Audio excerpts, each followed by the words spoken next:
Hello everyone.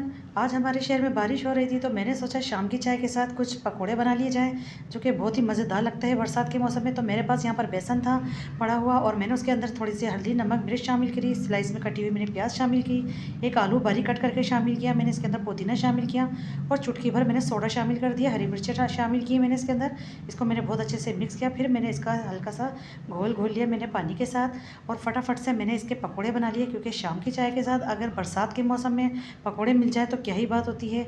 बहुत मज़ेदार लगते हैं बरसात के मौसम में। तो यहाँ पर मैंने सबसे पहले पकोड़ों को फ्राई किया और अगले चूल्हे पे मैंने चाय का पानी चढ़ा दिया, ताकि जब चाय तैयार हो जाएगी तो हमारे पकोड़े भी तैयार हो जाएंगे।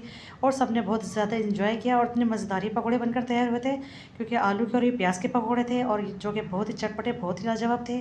मेरे पास ग्रीन चटनी भी थी, इसके साथ मैंने ग्रीन चटनी निकाली और इसके साथ बहुत ज़बरदस्त का कॉम्बिनेशन बनता है।